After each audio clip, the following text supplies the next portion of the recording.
Hey, I'm William from the Zombie Star, and this week in comics, we're reading books late, as usual. This is for the releases that came out on the week of July the 5th, and just some titles that I'm still reading, still want to talk about, still going strong, and one new title. Not necessarily number one, but it's kind of my number one. You'll see. All right, let's begin. So we're going to start with DC Black Label, The Nice House on the Lake. Book number 2. I'm coming in on book number 2 as I missed book number 1. My store is still trying to help me get a first print of number 1, which I'm hoping I'm not going to have to be fishing on eBay for, but we'll see.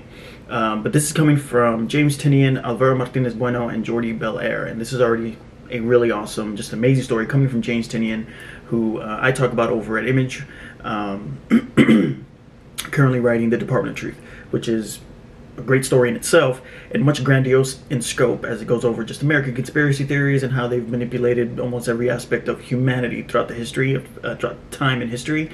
Here you're getting a much more intimate story of just, you know, you're kind of up close and personal with these few cast of characters in a lake house as the world is having this cataclysmic event occurring, and they're kind of just witnessing this through all type of social media platforms and news stations and whatnot until everything just goes dark.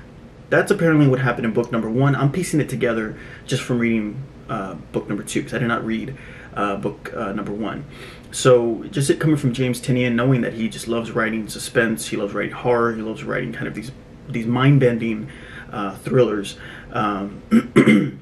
This is really a big surprise as he's telling kind of an original story with that same kind of feel to it, and it is pretty awesome. Some of these mechanics that he uses to tell the story just are very different from The Department of Truth. Sometimes it'll just be of course, through a lot of beautiful illustrations, but it'll just break down a page of like this word by word kind of person or character by character transcript of things that they're saying to one another, and that's how you kind of piece together the mystery. And then you flip page and it'll be like these logs of camera footage, and again just beautifully drawn, but really it's a story that kind of trickles down, but really keeps you engaged. And if you love suspense and if you love just a crazy thriller that just blows you away, the House on the Lake is really going to be for you. I'm not too familiar with Bueno, but the artwork here is just so appropriate, again just very fitting for this kind of narrative. Very colorful, but at the same time not overly vibrant, as it is kind of a slow story, a mystery story, a suspenseful story. And he plays with this really cool, awesome, kind of cool color palette of like these whites and shadows and purples and blues, and really doesn't overdo it, as it just gives you, it kind of remains this consistent feeling of just dread and eeriness and of course mystery. Uses great just shadow work, as the house itself is kind of a large element in this story, as it's part of the big mystery, as we're still wondering why they're there, how they got there, and of course the purpose of this house, as they're finding, as really the book goes kind of room through room and floor by floor, the characters are finding some real strange things about this house and kind of playing off one another. But really great character progress in how each character is very different, how they play off one another, and issues of, you know, trust and strong relationships really come into play as they're discovering this house. And the artwork just draws it very beautiful, very mature look for it, but really maintains that dread that is really something just going on in the story. If you like suspense, if you love like this Twilight feel to a story, the Nice House on the Lake is really going to be for you. And check out that main cover. We were able to score a variant, and this is just beautiful. It really just gives you that sense that something really weird is going on here, and the pacing of it is just brilliant. It really just keeps you engaged and wants you, and you just really stay in to find out what in the world is going on here. This is an awesome story. The Nice House on the Lake, book number 2, but it's kind of my number 1 because I didn't read number 1. Hopefully I'll get myself a first print. If not, then I'll just go for a second printing. I'm sure there'll be second printings. All right, moving on. From Image Comics, we got Geiger issue number 4. This is still a real strong recommendation and just a real standout title for me coming from Image, as I'm really just blown away by this character progression. And really the main character is I mean, not to put shade on any other aspect of this book, but for me, the strongest, kind of the strongest aspect of the story is really the progression of the main character. I love how each issue, you're getting kind of just little pieces and bits of information about the main character's background.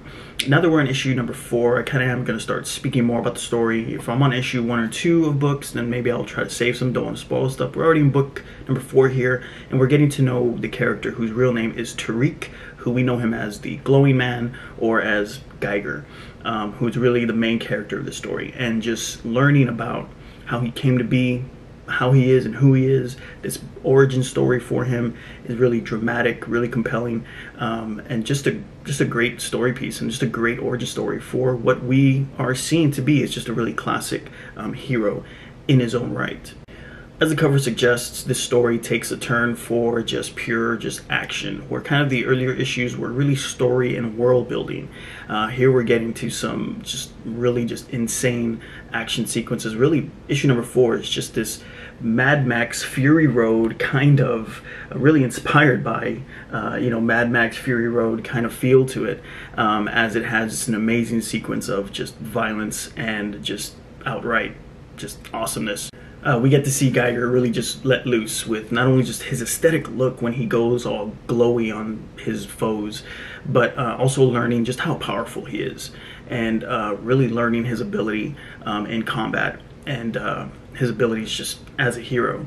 For 4 issues, we've gotten some consistent art of a beautiful post-apocalyptic setting, maybe inspired by like Fallout New Vegas, which was an amazing game and really just puts you in this world, and I feel might have been inspired by it, I don't know, but from the setting when you're in the city of Las Vegas and they have this kind of royal look to it, and really the characters are dressed in this kind of medieval setting, and then when it transitions into the wasteland, either way, you're just really getting these detailed, just beautifully drawn just environments that are making Geiger just a really great book all around, from the look of it, from the characters, from the writing.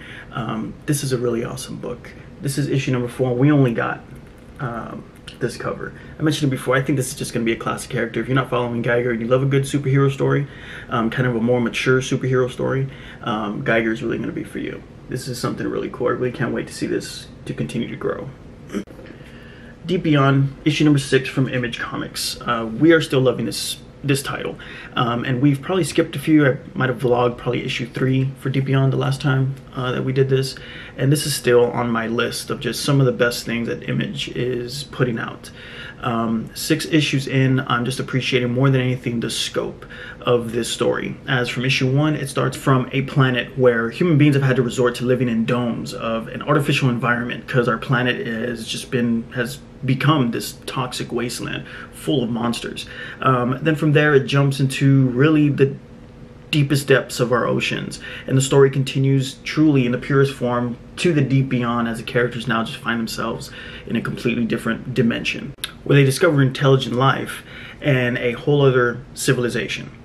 They're still on the pursuit of a loved one from issue 1 after she goes mysteriously missing. As this story continues and they're going down this rabbit hole, things just get weirder and stranger with every issue. The story never falls flat. It never becomes stale. It never fails to surprise.